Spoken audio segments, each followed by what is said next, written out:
चलो बेटा, अभी हम लोगों ने पीछे जो पढ़ रखा था, हम लोगों ने ये जाना था कि हेस लॉ के बारे में पिछले लेक्चर में पढ़ा था ना, कि अगर चाहे कोई रिएक्शन सिंगल स्टेप में हो रही हो चाहे मल्टीपल स्टेप में हो रही हो, एनर्जी वही लगेगी, एनर्जी में कोई भी चेंज नहीं होगा। अगर कोई रिएक्शन सिंगल स्टेप में हो रही है और कोई रिएक्शन वही रिएक्शन 3-4 स्टेप में हो रही है, तो दोनों कंडीशन में एनर्जी कैसी लगती है? सेम। याद आया? और जो भी एनर्जी आती है टोटल, वही उसकी उसी के अकॉर्डिंग उसका पोटेंशियल डिफरेंस निकलता है, यानी standard electrode potential, standard potential निकल कर आता है। याद आ रहा है? तो बेटा अगर मैं एक बार अगर आपको फिर से एक बार रिकैप कराऊं, तो एक एम पॉजिटिव सॉलिड एटम होता है, इसको मैं डायरेक्टली किस में कन्वर्ट कर देता हूं? एम, ये एम सॉलिड फॉर्म में है, इसमें वैसे एक इलेक्ट्रॉन निकाल दिया, एन इलेक्ट्रॉन, और एक इसमें बदल गया एम एन प्लस एक्वस में। किसमें बदल गया?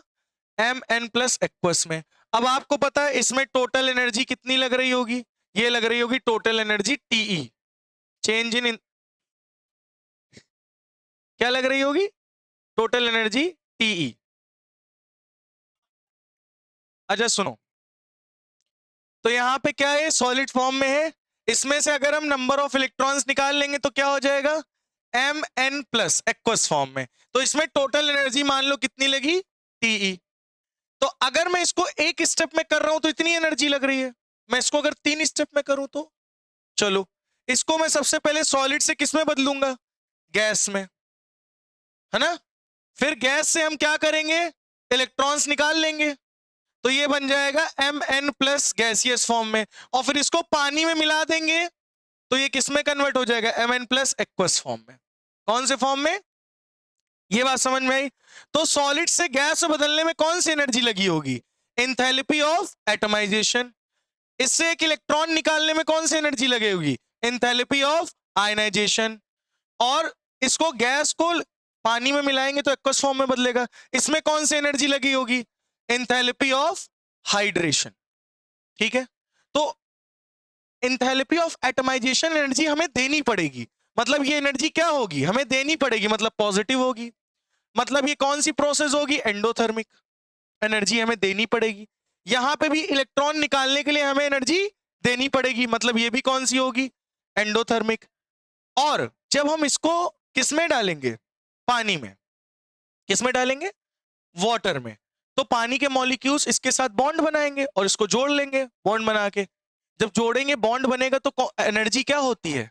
रिलीज होती है। तो यहां एनर्जी क्या हो रही? रिलीज। यानी कौन सी रिएक्शन है? एक्सोथर्मिक। मतलब यहां पे हो रहा है एंथैल्पी ऑफ हाइड्रेशन। तो तीनों स्टेप की जो एनर्जी है, तो टोटल एनर्जी यही एनर्जी होगी। कौन सी? यही वाली एनर्जी होगी। कितनी होगी? Enthalpy of atomization plus enthalpy of ionization plus enthalpy of hydration. बात समझ में आई है नहीं आई? क्लियर हुआ? तो इन सभी एनर्जीज को तुम जोड़ोगे तो आपकी टोटल एनर्जी जो आएगी वो सिंगल स्टेप वाली ही होगी। सिंगल स्टेप में जितनी एनर्जी लग रही थी उतनी ही मैनी स्टेप्स में लगेगी, यही हेस लॉ है। ठीक है, लेकिन एक बात याद रखना, ये दोनों एनर्जीज किसमें होंगी? पॉजिटिव में, क्योंकि एंडोथर्मिक है। और ये वाली एनर्जी किसमें होगी? नेगेटिव में। किसमें होगी बेटा? नेगेटिव में होगी। बात समझ में आई? और इनसे जो टोटल एनर्जी निकलेगी उसी से हमको पता चलेगा कि standard electrode potential, standard reduction potential, या फिर स्टैंडर्ड ऑक्सीडेशन पोटेंशियल वही होगी जो इसकी एनर्जी होगी। बात समझ में आई? तो किसी भी कंपाउंड की स्टैंडर्ड रिडक्शन पोटेंशियल या स्टैंडर्ड ऑक्सीडेशन पोटेंशियल आपको निकालना हो तो उस रिएक्शन की जो भी टोटल एनर्जी निकल के आएगी वही उसकी क्या होगी? क्या होगी? बोलो। स्टैंडर्ड रिडक्शन वो पोटेंशियल की वैल्यू होगी। कौन सी वैल्यू होगी? पोटेंशियल की वैल्यू। बोलो समझ में आई बात इतनी? कंफर्म? चलो अब मैं आपको एक चार्ट बना के दिखाता हूं। चार्ट यार यहीं कहीं से बनता था। टेबल, कितनी टेबल लेनी है भाई? 2 टेबल ले लेते हैं, यानी 2 2 4 2 6 2 8 2 10 2 12, यानी ये ले लें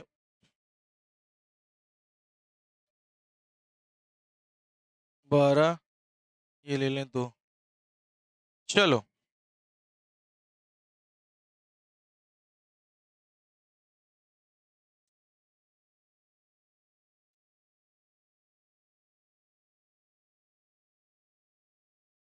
सुनो, ये टेबल बनानी है आपको। एक तरफ लिखिए एलिमेंट, यहां लिख लीजिए एली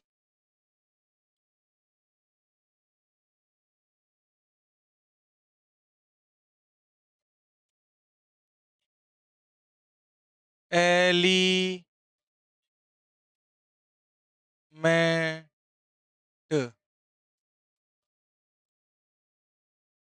ये हो गया एलिमेंट, और यहां लिख लो Mn+ से M में, ठीक है।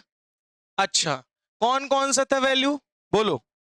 टाइटेनियम था, वेनेडियम था, क्रोमियम था, मैंगनीज था, आयरन था, कोबाल्ट था, निकल था, कॉपर था, जिंक था। यही वैल्यूज थी ना बेटा? तो पहले की क्या थी बोलो जल्दी जल्दी? 1.63, नेक्स्ट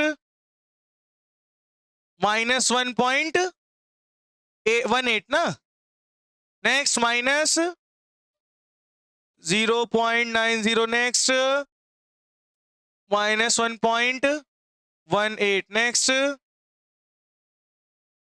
0.44, नेक्स्ट 0.28, नेक्स्ट -0.25 प्लस 0.34 -0.76। ये थी बेटा आपकी वैल्यूज। अब आपको इसमें देखने से क्या पता चल रहा है? इसमें हमें ये पता चल रहा है कि ये वैल्यूज कभी बढ़ रही कभी घट रही, मतलब यहां पे आपको इररेगुलर ट्रेंड देखने को मिल रहा होगा। क्या देखने को मिल रहा होगा? इररेगुलर ट्रेंड देखने को आपको यहां पे मिल रहा होगा। क्या मिल रहा है? और ये किसकी वजह से मिल रहा है? Due to irregular in ionization energy, due to irregular in enthalpy of atomization. तो उन एनर्जीज का अगर यहां पे इररेगुलरमेंट होगा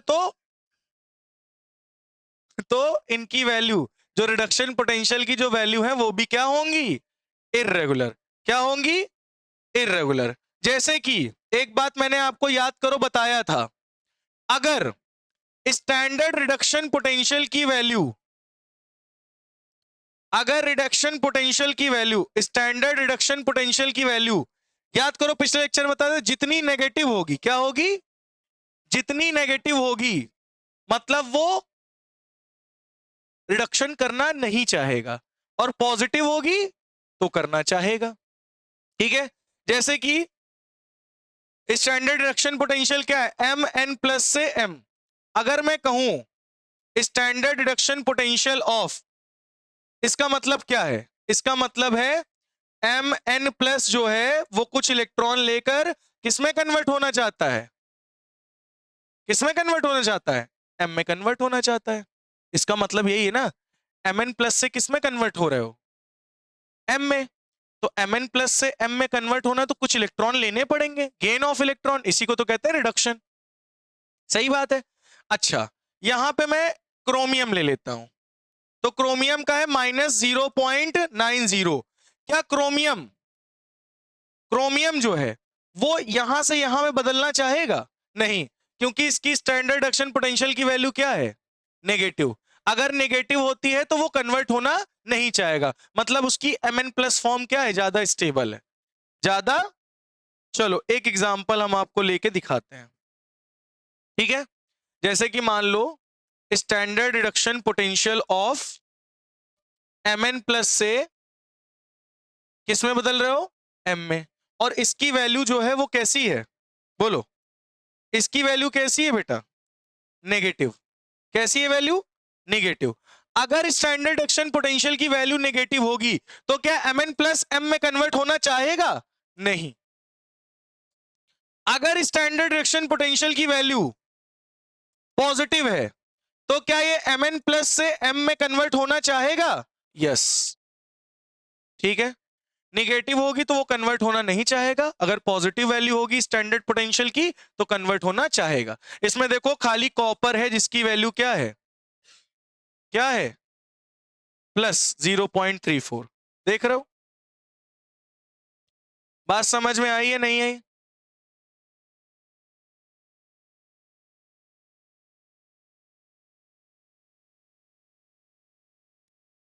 ये बात समझ में आई है नहीं आई, बोलो। अगर वैल्यू पॉजिटिव होगी तो वो कन्वर्ट होना चाहेगा, अगर नेगेटिव होगी तो वो चेंज होना नहीं चाहेगा। ठीक है, अब इसी में मैं आपको एक और बढ़िया सा एग्जांपल देता हूं, आगे बढ़ूं। बिल्कुल, हम उठा लेते हैं कॉपर को। किसको? हम लोग लिखते हैं standard reduction potential of copper +2 से कॉपर कितना है, बोलो। +0.34 वोल्ट। कितना है बेटा? +0.34 वोल्ट। तो यानी कॉपर +2 किसमें कन्वर्ट होना चाह रहा है? कॉपर में। किसमें कन्वर्ट होना चाह रहा है? अगर इसको हम 2 इलेक्ट्रॉन दे दें तो कॉपर +2 कॉपर में कन्वर्ट होना चाहेगा या नहीं? हाँ। क्यों? क्योंकि इसकी स्टैंडर्ड रिडक्शन पोटेंशियल क्या है? पॉजिटिव है। मतलब इसका मोस्ट स्टेबल फॉर्म कौन होगा, कॉपर +2 या कॉपर? कॉपर ज्यादा स्टेबल होगा। अब आप पूछोगे क्यों? क्यों? ये बताओ बेटा, कॉपर की इलेक्ट्रॉनिक कॉन्फ़िगरेशन क्या होती है? ऑर्गन 18 29 होता है। इसको लिखोगे 3d10 4s1, ये लिखोगे ना? अच्छा, ये बात समझ में आई है अभी भी नहीं आई? ये बात आई है नहीं आई? अच्छा, इससे तुम 2 इलेक्ट्रॉन निकाल चुके हो, यानी कॉपर +2 है, तो यहां से ये वाला इलेक्ट्रॉन गया एक, और एक इलेक्ट्रॉन और जाएगा इससे, तो यहां क्या हो जाएगा 9, यानी 4s की कहानी खत्म। इसका यही होगा नहीं इलेक्ट्रॉनिक कॉन्फ़िगरेशन, Cu+2 का होगा। ठीक है, कॉपर का क्या होगा? Organ 3d10 4s1। बताओ इसमें दोनों में स्टेबल कौन है सबसे ज्यादा? ये ज्यादा स्टेबल है, फुल फिल्ड ऑर्बिटल है। अगर फुल्ली फिल्ड होता है डी ऑर्बिटल तो वो मोर स्टेबल होता है हाफ फील्ड से, मतलब पार्शियली फील्ड से। ये 3d9 है, 3d10 है, मतलब कॉपर अनस्टेबल से क्या होना चाहेगा? और देख रहे हो प्लस में है यानी कन्वर्ट होना चाहेगा। यही रीजन है कॉपर की इलेक्ट्रॉनिक कॉन्फ़िगरेशन में फुल्ली फिल्ड डी ऑर्बिटल है, और इसमें कॉपर +2 में फुल्ली फिल्ड डी ऑर्बिटल नहीं है, इसलिए ये ज्यादा स्टेबल है। और सारे एलिमेंट किधर भागते हैं? स्टेबिलिटी की तरफ। किधर भागते हैं? बोलो, समझ में आया? पक्का? तो एक बात आप सभी बच्चे ध्यान रखिएगा, मैं यहां लिख रहा हूं, इसको आप लोग नोट करते हुए चलिएगा। जो स्टैंडर्ड ऑक्सीडेशन पोटेंशियल होता है और स्टैंडर्ड रिडक्शन पोटेंशियल होता है, वो टोटल चेंज इन जो एनर्जी आती है वो उसी की वजह से आती है। मतलब जो भी टोटल रिएक्शन में एनर्जी का चेंज होता है, टोटल जो एनर्जी लगती है एक रिएक्शन करने में, वही एनर्जी ही क्या होती है? ऑक्सीडेशन पोटेंशियल या रिडक्शन पोटेंशियल। ठीक है, क्लियर हुआ? तो टोटल एनर्जी का फॉर्मूला क्या होता है, कोई बताएगा? Enthalpy of atomization plus enthalpy of ionization plus enthalpy of hydration, ये होता है बेटा टोटल एनर्जी। क्लियर हुआ? अच्छा ये बताओ, एक कंडीशन हो सकती है कि टोटल एनर्जी क्या आ जाए? नेगेटिव। एक कंडीशन क्या हो सकती है ओ भैया? टोटल एनर्जी अगर नेगेटिव आएगी तो मतलब standard oxidation potential, standard reduction potential की वैल्यू क्या होगी? नेगेटिव। और एक कंडीशन हो सकती है कि टोटल एनर्जी क्या आ जाए? पॉजिटिव। अब ये कैसे होगा? निगेटिव और पॉजिटिव वैल्यू कैसे आएगी? तो बेटा अगर ध्यान से सुनो, अगर हाइड्रेशन इंथैल्पी हम बढ़ा दें, हाइड्रेशन इंथैल्पी बहुत ज्यादा होगी, इन केस हाइड्रेशन इंथैल्पी बहुत ज्यादा है। अब खुद देखो, अगर हाइड्रेशन इंथैल्पी है 500, ठीक है, एंथैल्पी ऑफ एटमाइजेशन और इन दोनों को मिला के है 200, तो ये एनर्जी किसमें होती है? नेगेटिव में। ये वाली एनर्जी किसमें होती है? ये बताया था ना, नेगेटिव में होती है ये वाली, और ये वाली दोनों पॉजिटिव में। तो 200 माइनस 500 करोगे क्या आएगा? 300। माइनस का 300 आएगा ना, यानी डेल्टा ई टोटल क्या आएगा? -300, यानी नेगेटिव वैल्यू आएगी। तो अगर हाइड्रेशन एंथैल्पी क्या हुआ?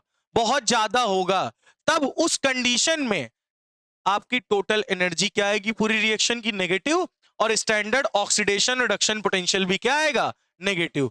तो ये नेगेटिव वैल्यू क्यों आ रही है, अब पता चला ये नेगेटिव क्यों आ रही है, क्योंकि इन सभी की रिएक्शन में जो हाइड्रेशन इंथैल्पी होगी वो बहुत ज्यादा होगी, और वो बहुत ज्यादा होने की वजह से टोटल एनर्जी जो चेंज आएगा वो किस में आएगा, नेगेटिव में। तो इससे क्या होगा, जो स्टैंडर्ड ऑक्सीडेशन रिडक्शन पोटेंशियल होगा उसकी वैल्यू भी किस में होगी, नेगेटिव में। किस में होगी बेटा? अच्छा, पॉजिटिव कब आएगा?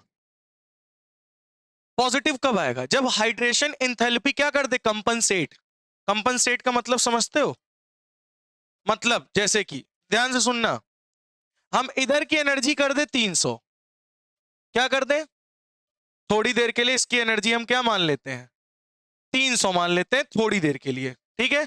इसकी एनर्जी क्या मान लेते हैं, 250 टोटल मिला के, 100 150 मिला के तो 250। इन दोनों को माइनस करोगे तो क्या आएगा, -50। नहीं समझे? नहीं नहीं, तब भी निगेटिव आएगा। इसको तुम मान लो कितना, इसको मान लो टोटल आई 300 और ये आई 250। हाइड्रेशन इंथैल्पी क्या आई, हाइड्रेशन इंथैल्पी क्या आई 250, बट नेगेटिव में आएगी, आपको पता है। और ये दोनों मिला के टोटल कितना है 300। तो 250 क्या कर देगी, इनको कंपनसेट कर देगी, 250 इसी में लग जाएगी और 50 बच जाएगी किसमें, पॉजिटिव में। तब उस कंडीशन में डेल टोटल एनर्जी क्या आएगी, पॉजिटिव। तब स्टैंडर्ड ऑक्सीडेशन रिडक्शन पोटेंशियल भी क्या आएगा, पॉजिटिव। समझ में आ गई बात इतनी या नहीं? तो हाइड्रेशन इंथैल्पी लिख लीजिए, हाइड्रेशन इंथैल्पी क्या करेगी, कंपनसेट, क्या करेगी, कंपनसेट करेगी एंथैल्पी ऑफ एटमाइजेशन को और एंथैल्पी ऑफ आयनाइजेशन को कंपनसेट कर देगी, जिसकी वजह से ये वैल्यू किस में आ जाएगी, टोटल एनर्जी पॉजिटिव, और स्टैंडर्ड ऑक्सीडेशन रिडक्शन पोटेंशियल भी किस में आ जाएगा, पॉजिटिव। बात समझ में आ गई, नोट कर लीजिए। तो चलो अब आपसे मैं पूछ रहा हूं, इधर सुनो, ये जो कॉपर आयन से जो कॉपर में कन्वर्जन हुआ है इसकी वैल्यू क्या आई है, पॉजिटिव। तो मतलब कॉपर +2 कॉपर में बदलना चाह रहा है। एक रीजन तो मैंने ये बता दिया, और एक रीजन क्या निकल के आ रहा, यहां पे जो हाइड्रेशन की इंथैल्पी ऑफ हाइड्रेशन है वो इंथैल्पी ऑफ एटमाइजेशन और इंथैल्पी ऑफ आयनाइजेशन को कंपनसेट कर दे रही है, जिसकी वजह से इसकी वैल्यू क्या आ रही है, पॉजिटिव, और ये इसमें कन्वर्ट होना चाह रहा है। तो ये भी एक रीजन है इसका। समझ में आ गई बात या नहीं, क्लियर हो गया, नोट कर लीजिए इतना। अब हम कुछ और एग्जांपल्स आपके सामने लेंगे, इसको हटाया जाए, बिल्कुल। चलिए, एक दिया गया स्टैंडर्ड रिडक्शन पोटेंशियल Ni+2 से Ni निकल में, निकल +2 से किसमें दिया है, निकल में, वो दिया गया -0.25 वोल्ट। और एक दिया गया स्टैंडर्ड रिडक्शन पोटेंशियल M+2 से Mn+2 से Mn में, इसका रिडक्शन पोटेंशियल दे रखा है -1.18 वोल्ट, ठीक है।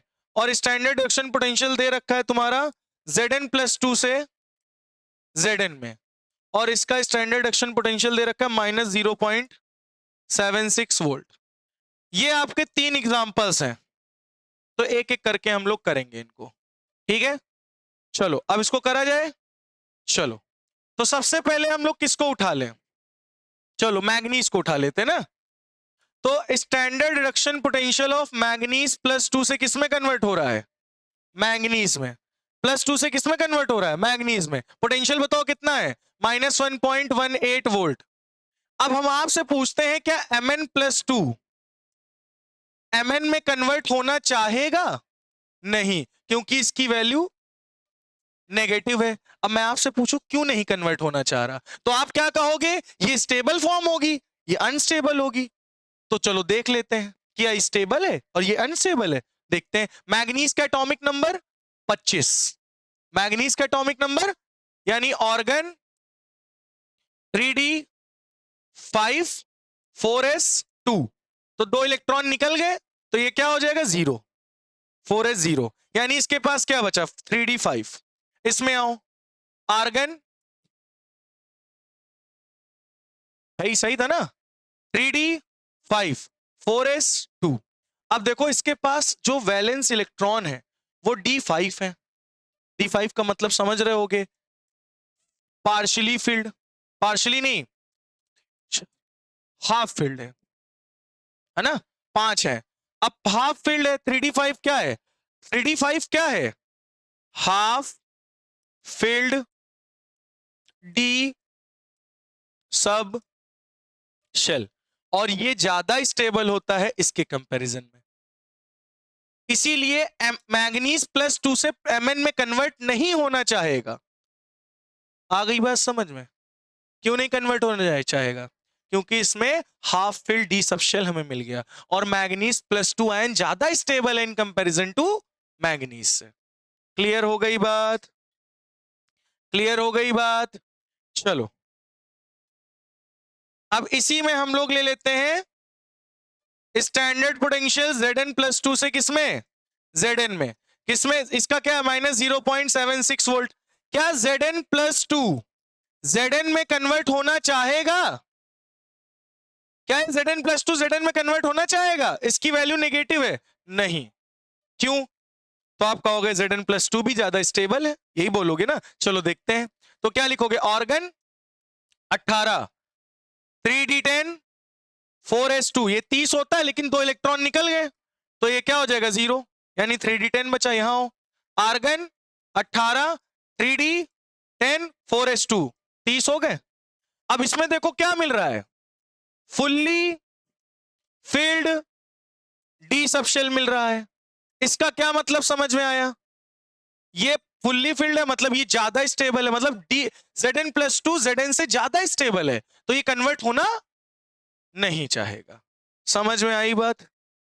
क्लियर हुआ या नहीं? क्या आपको ये बात समझ में आई? बोलो भैया। तो हम लोगों ने पढ़ के रखा हुआ है पहले से, डी सब शेल में अगर D10 मिले या फिर D5 मिले तो ये मोस्ट स्टेबल फॉर्म है। समझ में आई बात? इतना नोट कर लीजिए, जल्दी से आगे बताएं फिर। चलो एक और देख लो बेटा जल्दी से, क्या था स्टैंडर्ड पोटेंशियल ऑफ निकल +2 से किसमें कन्वर्ट हो रहा है, निकल में। इसकी वैल्यू क्या दे रखी है, बोलो जल्दी से, -0.25 वोल्ट। क्या बताओ, निकल जो है +2 से निकल में कन्वर्ट होना चाहेगा? नहीं। तुम कहोगे नहीं, क्यों? क्यों? क्योंकि बेटा यहां पे पोटेंशियल क्या है, नेगेटिव में। क्या है पोटेंशियल? नेगेटिव में। ये बताओ निकल का एटॉमिक नंबर क्या होता है? स्कैंडियम, टाइटेनियम, वेनेडियम, क्रोमियम, निकल। क्रोमियम, मैंगनीज, आयरन, कोबाल्ट, निकल, कॉपर, जिंक। बताओ कितना होता है? 28। कितना होता है? 28। यानी इसको क्या लिखोगे, ऑर्गन और 3d8 4s2, 2 और 18 20, और यहां 8 लिखोगे ना। कितना लिखोगे बोलो? 8 लिखोगे ना, 3d8 तो 20 8 28।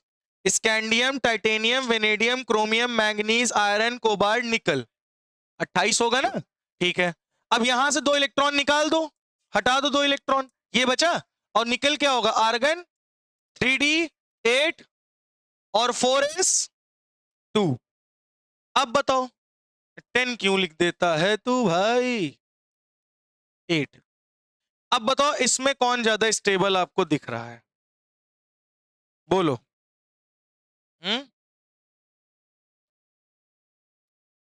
इसकी वैल्यू नेगेटिव है। अब आपको यहां 3d8 दिख रहा है और 3d8 4s2 दिख रहा है।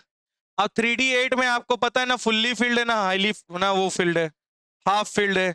तो यहां लिख लो एंथैल्पी ऑफ हाइड्रेशन जो है, एंथैल्पी ऑफ हाइड्रेशन जो है बेटा वो क्या है, enthalpy of hydration is highly negative. क्या है? एंथैल्पी ऑफ हाइड्रेशन क्या है, हाईली नेगेटिव है, जिसकी वजह से ये क्या होगा, इसकी वैल्यू क्या होगी, नेगेटिव, और ये इसमें से इसमें कन्वर्ट होना नहीं चाहेगा। बोलो समझ में आ गया इतना? पक्का?